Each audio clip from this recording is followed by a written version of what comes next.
What's up guys, welcome to Vintage Genetics, where it is all about classic bodybuilding. And today I'm training with Arthur, who is basically pretty much the national photographer on local bodybuilding shows, and I think about 75% of my stage pictures that you see on my Instagram have been taken by him, because he's a very good photographer for sure.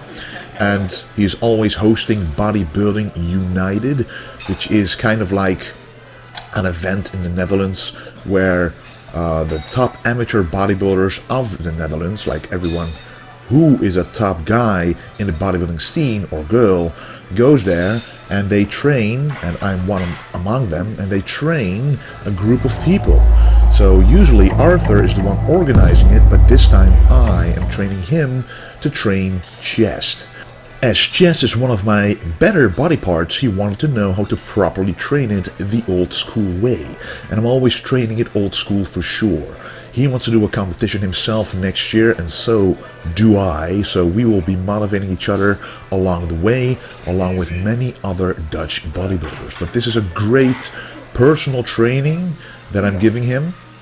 So we're starting out with the bench press, a real classic exercise of course, going down all the way to the chest, stretching out those chest muscles, those chest fibers, and then going all the way up. And what I told him as well is you gotta warm up properly, because if you go too heavy too fast, make one mistake and you rip your chest off, you hurt your shoulder, you get the injuries. You don't want that to happen, because especially now that we're going quite heavy with the bench press, you will want to have fresh, warm blood in those muscles to help you lift those weights and to help lubricate everything. The fibers, the joints, the ligaments, and the muscles. So basically what we're going to do, and what we just did, is a couple of sets working up to our heaviest set, and then from the heaviest set we're going to do 2 drop sets. So this is set number 4, this is my last set, to which I will go to failure, and once I hit failure we will remove some weight from each side of the bar and then keep going. This is the best way to pump fresh blood into those chest muscles, get the best pump possible, because I got a lot of people asking me and telling me, hey, I'm doing the bench press, but I cannot seem to get a good pump in my chest. I cannot feel my chest when doing this exercise. Well, trust me, do some full range of motion, well-formed drop sets like this, and you will feel it in your chest for sure. And the one photographing me is actually Arthur's girlfriend, and she always takes pictures at the Bodybuilding United events, and they look great as well. So this is the second drop set, and it's really getting heavy right now. I can really feel the burn and the pump and the blood rushing into the muscles, and that's what you want to feel if you want to make that chest grow. The bench press, in my opinion, along with the incline bench press and the bodyweight dips, stuff like that, are the best exercises to get great chest growth and chest development. And one other thing, you gotta know your limits. When you're working out with someone who is stronger than you, don't pick a weight that is way too heavy for you just because someone else is picking a heavier weight. Especially when going to do a lot of sets like this, a lot of drop sets, a lot of heavy sets, you don't want to go too heavy, because you might hurt yourself when it's not necessary at all. It is all about what the muscles feel, not what you perceive as being heavy, what your muscles perceive as being heavy, and that is what you should aim for. So don't worry about the numbers you're pushing, worry about the feeling in your chest itself. And as you can see right here, when you go to when you do 2 drop sets, you really did all the sets right. Even a weight like this is pretty heavy already, and then you know that you're doing the right thing in terms of training. If you still have a lot of energy left right here, if you can still do 20 reps unassisted, you know that you did something wrong, because it's all about fatiguing the muscle right here. That is really the goal of drop sets.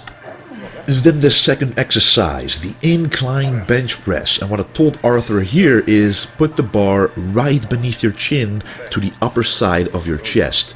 because this is a unique exercise in a way that you can feel the stretch in that upper pec like you can with no other exercise. So you don't want to go too heavy with this one either, because it's impossible to go heavy. Your arms are wide, so your tricep strength is diminished. You really got to put it all from your chest, and your chest by itself, without your arms being able to assist as much, isn't as strong as you think. So just don't go too heavy. Focus on the form if you want fully developed pectoral muscles. And right here you can see that my pecs are moving, which is why they are being touched, but they are actually moving along with the exercise, with the movement, which is exactly what is supposed to happen if you're doing it right. You see right there, it is contracting, you guys, and stretching, and that is when muscle growth and the pump occurs. So again, drop the bar right underneath the chin, right to the upper side of the upper chest, and then you will get the most supreme chest stretch you have ever felt, to really develop the chest not only on the bottom but also on the very, very top, as you can see right there. And these are actually paused reps. So this is the last exercise. I lowered the weight a little bit and I'm pausing at the bottom, removing all the momentum out of the movement, focusing purely on my chest strength, focusing purely on that contraction and nothing else. So the first exercise we did drop sets, and the second exercise we did some paused reps. Two great ways to get a very, very good pump in the chest. And now a really great way to stretch out the chest even more and to hit those muscle fibers you couldn't hit with the bench press is the laying dumbbell flies. This is a great one to really feel the chest in a way you've also never felt before, if you do it right. What you can see right here is that the dumbbells don't go near each other at all. It is really all about keeping the tension on the muscles, because if the tension is lost, that part of the movement is wasted. The time under tension is gone. You want the time under tension to be maximum, and you want the progressive overload to be maximum as well. The moment you lose tension at the top, there's no loading muscle, there's nothing happening. So what you want to do is you don't want to let the dumbbells touch each other at all. You want to go up until you feel the tension about to slip away, and then you go back down. No mercy on yourself. This way you cannot go heavy at all, but again, it's not about what you perceive as heavy, it's about what your muscles perceive as heavy.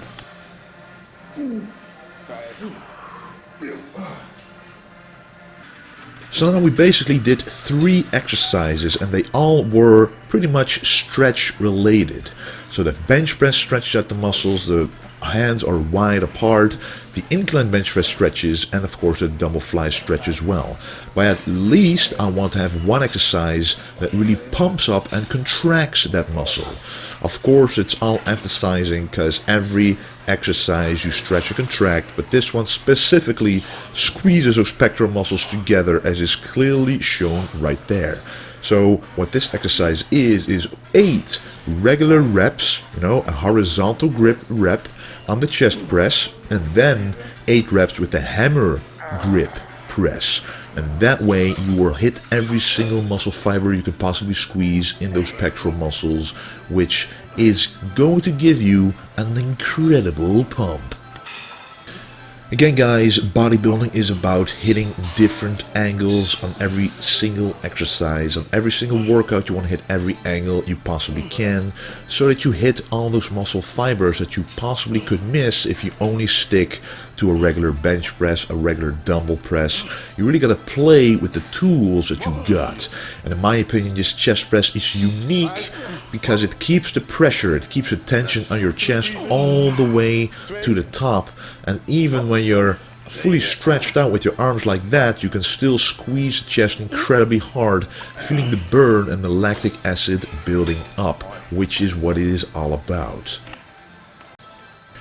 And in my opinion, going to pretty much failure on every exercise, at least the last set, is really advantageous to muscle growth, but only, guys, only if you have your rest and your nutrition down to a T.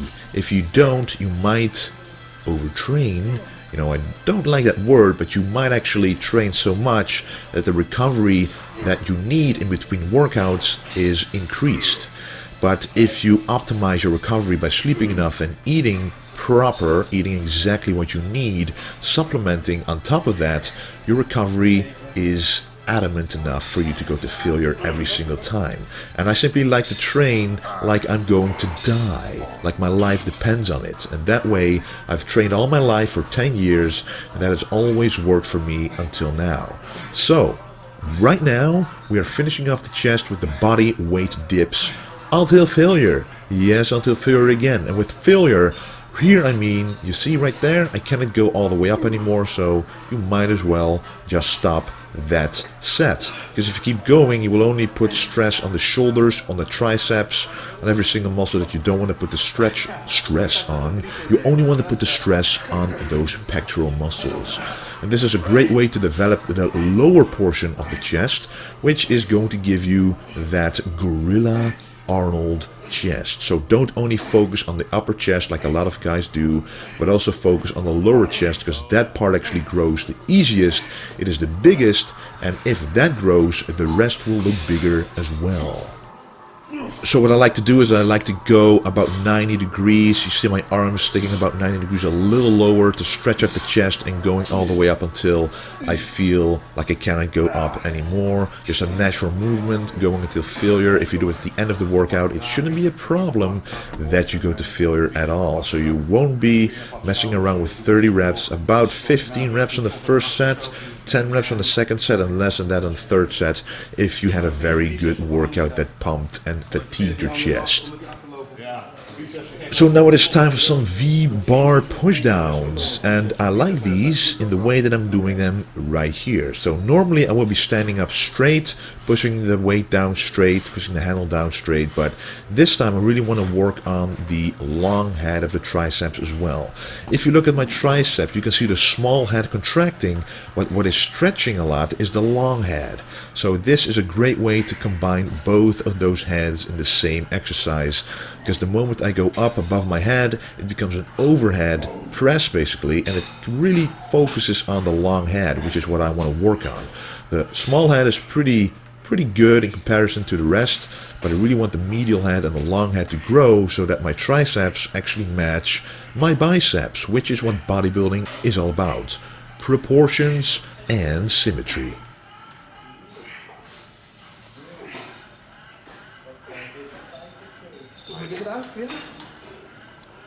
And then the last exercise of today, the rope pushdown plus an overhead with the rope.